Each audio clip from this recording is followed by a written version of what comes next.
जाती आएगी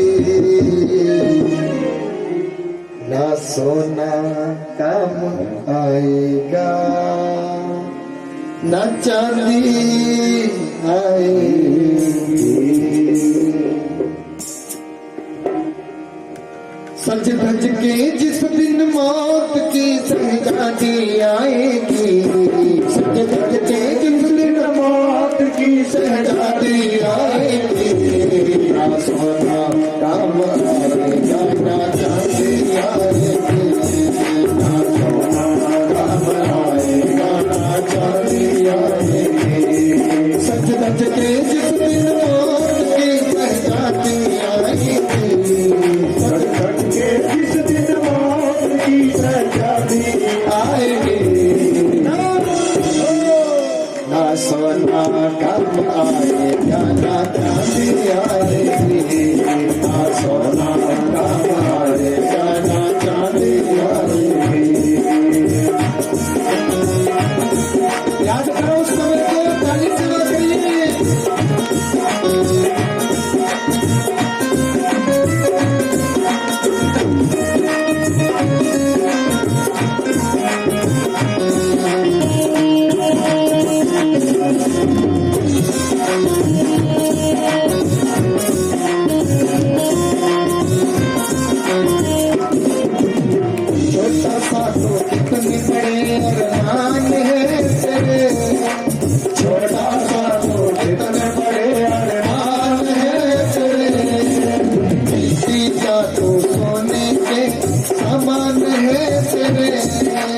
बेटे का तो सोने के सामान है तेरे, मिट्टी की काया, मिट्टी की काया एक दिन मिट्टी में मिल जाएगी, ना सोना काम आएगा ना चांदी आएगी, ना सोना काम आएगा ना चांदी आएगी। सच सच के जिस दिन मौत की सहजादी आएगी, सच सच के जिस दिन मौत की सहजादी आएगी, ना सोना काम आएगा ना चांदी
की है।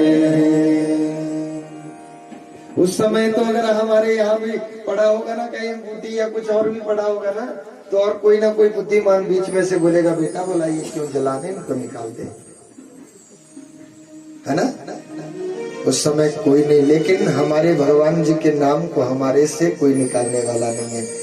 ये ऐसा धन है, हम ऐसा धन अर्जित करते हैं जिसको परम धन कहते हैं, उसको कोई नहीं निकालने वाला। लेकिन ये जो बाहरी जो धन है इसको कोई भी छीन करके ले जा सकता है। हम हमारी मृत्यु होगी तब भी निकाल सकते हैं, वो तो किसी का है किसी के।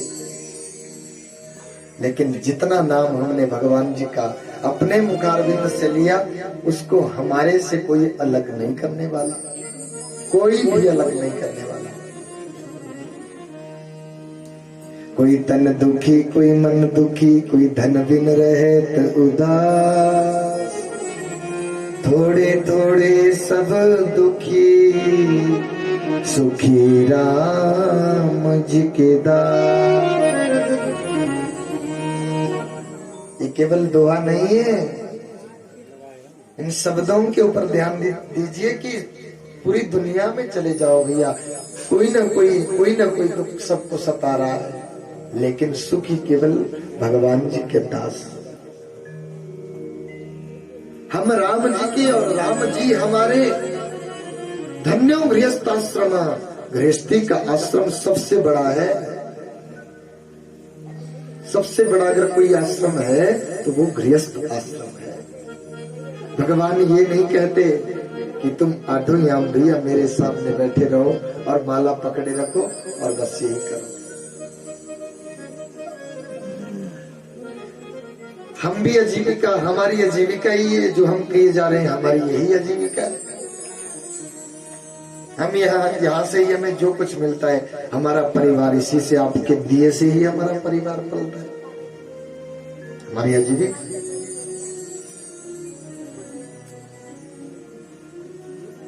हम आपको एक अंदर से सच्ची बात कहें कि हमारे तन पे जो भी कपड़ा पड़ा है ना, वो भी आप ही लोगों का दिया है। हमारा तो कपड़ा भी नहीं है, ये भी किसी ने दिया है। अच्छी चीज जो देता है पंडित जी को भा जाती है, पंडित जी उसको यूज करेंगे। हम कोई सा भी दान करें घर में, अपने पंडित जी को कोई सा दान करें, लेकिन दान ऐसा हो, उस दान को 10 चीजें नहीं दान करो। पंडित जी को बोलो पंडित जी अगर आपने इतनी चीजें लिखवाई, अगर हम एक ही दान करें आपको तो।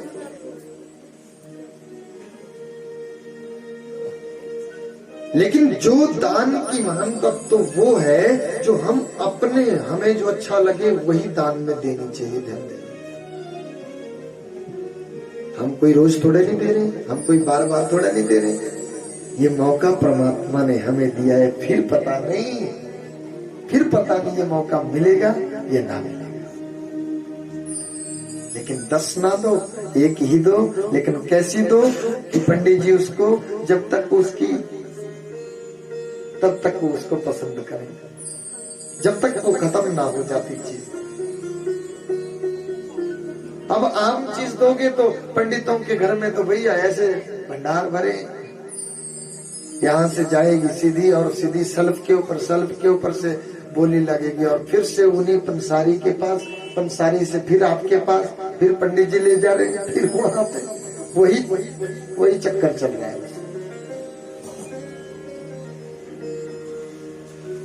दान वो करिए जो हमें अच्छा लगता है, हमें हमारे मन को जो भाता है वही दान अच्छा कहा गया है। अंतिम बेला पे, अरे राजा परीक्षित को आज कथा सुनते हुए 4 दिन हो गए। राजा परीक्षित ने भगवान सुखदेव जी से आज एक प्रश्न किया, बोला प्रभु हम आपसे कुछ, बोला कहिए। बोला भगवान आप कहते हैं कि भगवान सबको एक दृष्टि से देखने वाले हैं, भगवान किसी से अपने पराये वाला भेदभाव करते ही नहीं है। तो मुझे ये समझ नहीं आया कि भगवान दुष्टों का संहार और भक्तों की सहायता क्यों क्यों करते हैं? तो वो तो भेदभाव हुआ ना। भगवान सुखदेव जी मन ही मन मुस्कुराए, बोला राजन आपने तो बहुत पते की बात पूछी है। आपका मन ऐसे नहीं, ऐसे आपका संशय नहीं जाने वाला। हम आपको भगत प्रहलाद जी की कथा सुनाते हैं, तब आपका संशय जाएगा। अच्छा, कलियुग केवल नाम आधारा, सुमिर सुमिर नर उतरहि पारा। हे राजन, कलियुग में केवल और केवल भगवान जी के नाम की महानता है। कलियुग केवल नाम आधारा, सुमिर सुमिर नर उतरहि पारा। हमने अपने जीवन में बहुत कुछ जो हमें भगवान जी ने ड्यूटी सौंप के रखी है, हम उस ड्यूटी को पूरा करें। माता पिता की सेवा, बच्चों का लालन पालन, अपने गृहस्थी में सब देखना पड़ता है, सब देखो। लेकिन भगवान कहते तुम तन से मर्जी किसी के बने रहो, लेकिन मन से मेरे बने। केवल मन से मेरे बने। बोला सुनो सुनो राजन, त्रिविधा वासनाम देही नाम, सात्विक, राजस और तामस। 3 प्रकार की वासनाएं, सात्विक, राजस और तामस।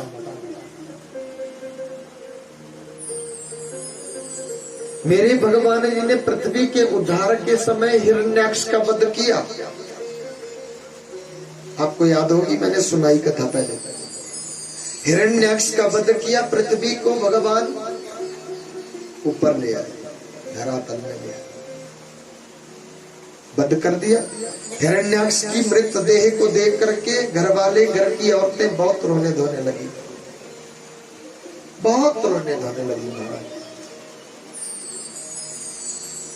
और हिरण्याक्ष के भैया का नाम है हिरण्यकशिपु, दैत्य कुल से है, राक्षस कुल से है हिरण्यकशिपु। हिरण्यकशिपु ने बोला चुप हो जाओ सब, सभी औरतों को बोला चुप हो जाओ, कोई नहीं रोएगी। बोला मैं लूंगा उस दुश्मन से बदला। दुश्मन कौन है? दुश्मन भगवान जी से दुश्मनी खाए बैठा है। भगवान नारायण को अपना दुश्मन बना लिया कि मैं मार दूंगा उसको, मैं खत्म कर दूंगा उसको। और महाराज क्या किया कि अपने राज्य का कारोबार अपने मंत्री वैष्णव के पास छोड़ करके अपने आप वन की तरफ चल दिए और ब्रह्मा जी की तपस्या करी। ओम ब्रह्मणे नमः। ब्रह्मा जी खुश हुए, ब्रह्मा जी बहुत खुश हो गए महाराज। वैसे भी ब्रह्मा जी की तपस्या करने वाले बहुत गिने चुने होते हैं। ब्रह्मा जी ने बोला कोई तो आया तपस्या करने के लिए, एकदम से खुश हो गए। जब खुश हो गए तो बोला बरम ही बर मांगो, क्या मांगना चाहते हो तुम?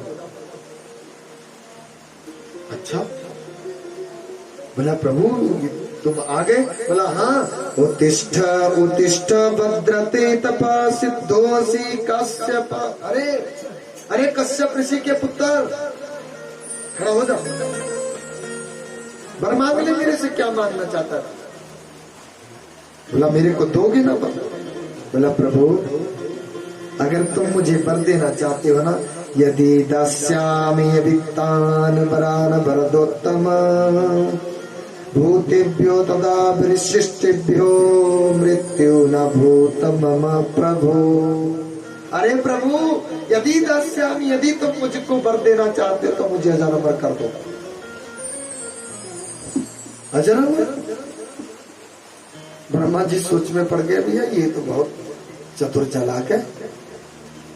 ब्रह्मा जी ने कहा बोला ये वर नहीं हम दे सकते। क्यों?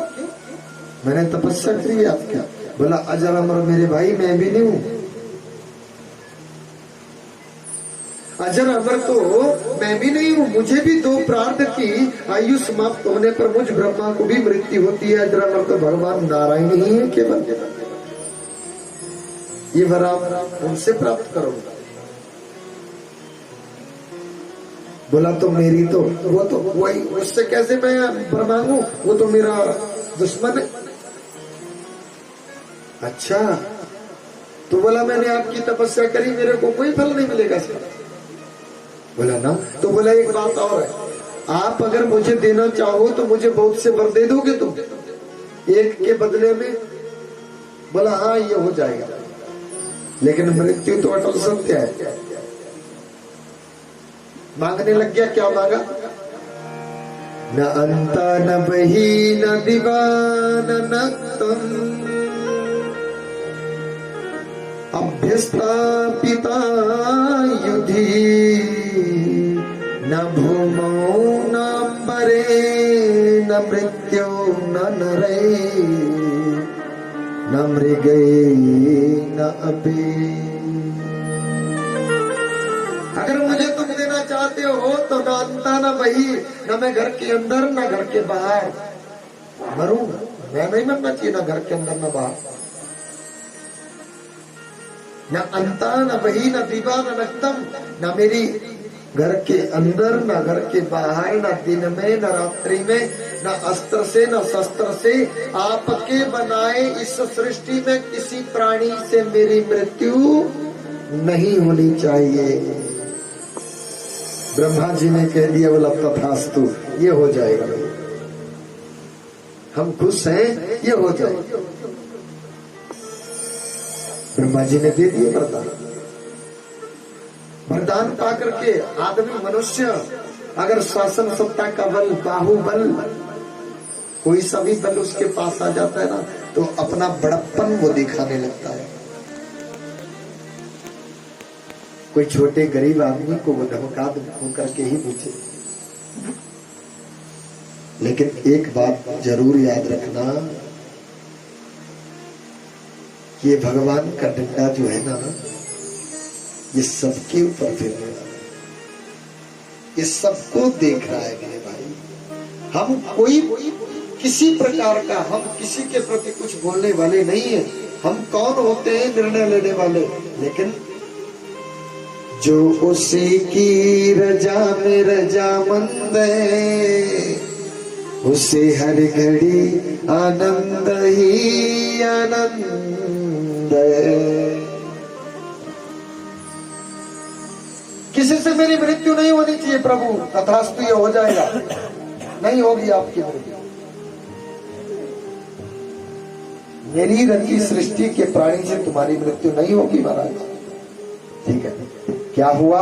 जब इतने वरदान पा लिए तो जंगल में जितने फलदार वृक्ष थे सबको कटवा दिया, हवन की आहुतियां रुकवा दी, देवताओं का जितना पारायण होता था वो सब कुछ बंद करवा दिया महाराज। क्योंकि उसके पास क्या शासन सत्ता का बल, बाहुबल, पैसे देने का बल, कोई सा बल आ गया। लेकिन पापी को और कोई नहीं, पापी को उसका पाप ही मार देता है। वैसे संतान तो एक ही पिता की संतान है, देवता और दानव। ध्यान देना,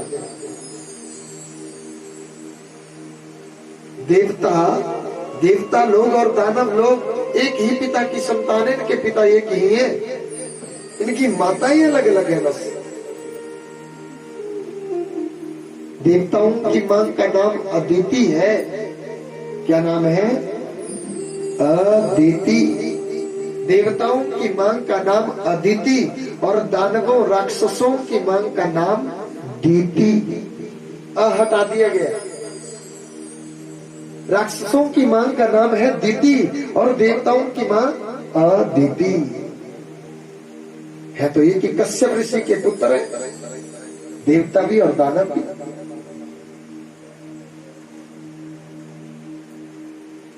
जब सब कुछ हो गया महाराज, पुत्र है कौन? भगत प्रहलाद। पत्नी का नाम कयाधु। लेकिन कयाधु कैसे है? असुर कुल से जरूर है, लेकिन अपने पुत्र के लिए अच्छी माँ, पति के लिए अच्छी पत्नी, पिता के लिए अच्छी पुत्री, बहुत अच्छी से संस्कारित किया है अपने बालक को। घर में आए, बालक को छोड़ा, बोला जाओ तुम देख गुरुकुल में, और गुरुकुल में भेज दिया महाराज बालक को। सम्यक विद्यता बालो गुरु गृहे द्विजाति भी। राक्षसों के गुरु कौन है? शुक्राचार्य जी। राक्षसों के गुरु है शुक्राचार्य जी, देवताओं के गुरु बृहस्पति। देवताओं के गुरु बृहस्पति। शुक्राचार्य जी की रेख देख में बालक को भेज दिया। अभी 4.5 वर्ष के हैं। कौन? भगत प्रहलाद। भेज दिया राजनीति की शिक्षा दीक्षा ग्रहण करने के लिए गुरुकुल में भेज दिया बालक को। पहली बार लौटे। जब पहली बार लौटे तो महाराज पिता ने पूछा, बोला बेटा क्या सीख करके आया है मेरा, बता। बोला पिताजी जो गुरुओं ने पढ़ाया वो पहले बताऊं कि जो मुझे अच्छा लगता है वो पहले बताऊं? बोला बेटा जो तुझे अच्छा लगता है वो पहले बता। तथा साधु मरत वर्ष देहिना। अरे पिताजी आप बोला भगवान जिससे क्यों खाए बैठे हैं, बताओ। किसकी बात कर रहा है? मैं नारायण की बात कर रहा हूं। जब नारायण का नाम लिया, गोदी से बालक को उठाया और फेंक दिया। अरे तू मेरे दुश्मन का नाम लेता है रे। और बहुत डांटा, बहुत डांटा। बोला पिताजी भगवान जिससे विमुख ना हो। वो तो दुनिया के करण कारण तारणहार प्रभु है, जगत आधार है हमारे।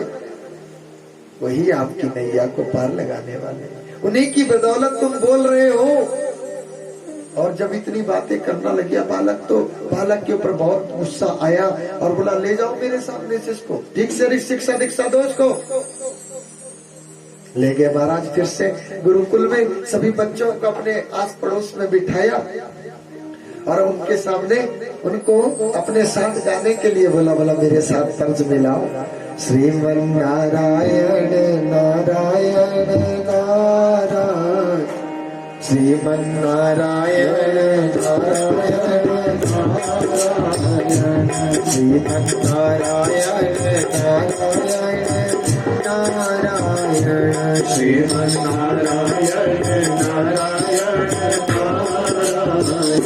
लक्ष्मी नारायण नारायण नारायण, लक्ष्मी नारायण नारायण नारायण, माता नारायण पिता नारायण नारायण नारायण, माता नारायण नारायण नारायण। सब बालक उनके साथ भगवान जी का नाम, अरे दौड़े दौड़े थके हारे। कौन? शुक्राचार्य जी आए। बोला महाराज हिरण्यकशिपु के पास। शुक्राचार्य को पता है कि बहुत दूर है, मेरी बारी आ जाएगी, मेरी सामता। बोला प्रभु वो उस आपके बालक ने तो अपनी मचा करके रखी है, वो और बालकों से भी, अरे और बालकों से भी यही नाम बोला। हाँ। बोला ठीक से पढ़ाओ नहीं तो आपकी सामत। अरे कांपते कांपते फिर गुरुकुल में आ गए और फिर से राजनीति की शिक्षा दीक्षा देना शुरू करी। बालक बहुत दिनों के बाद फिर से वापस लौटे और पिता ने गोद में लिया, माथा चुमा।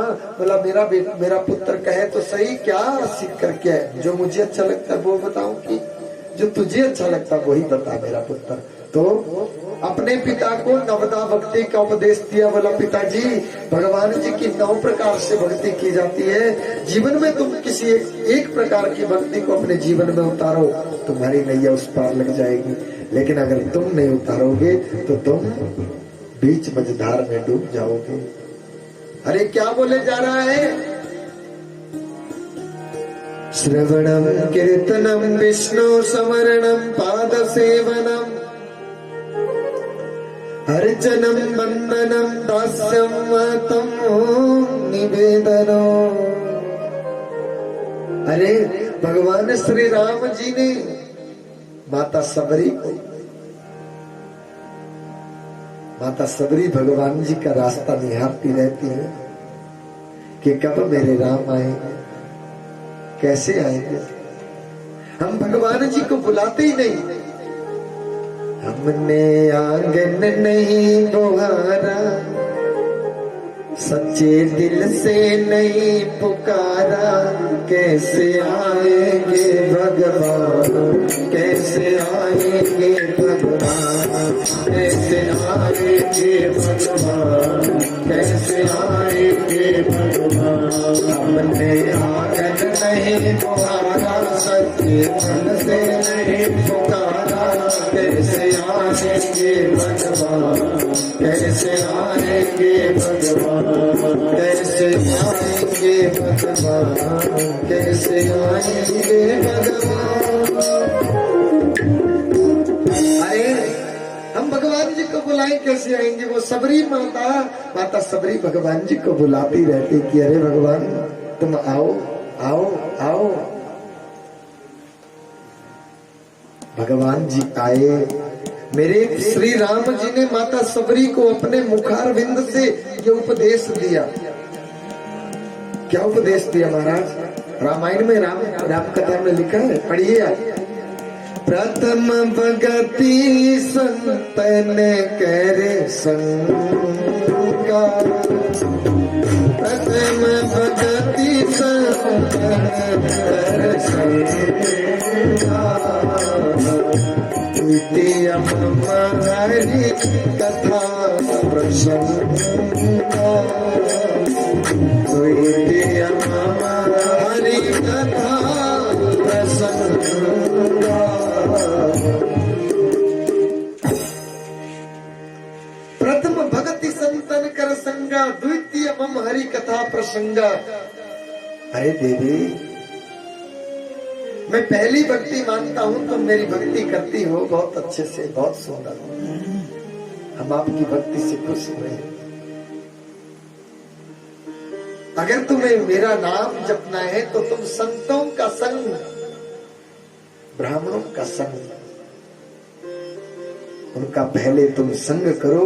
ये भी मेरी भक्ति है। यादृशी संगा तादृशी रंगा।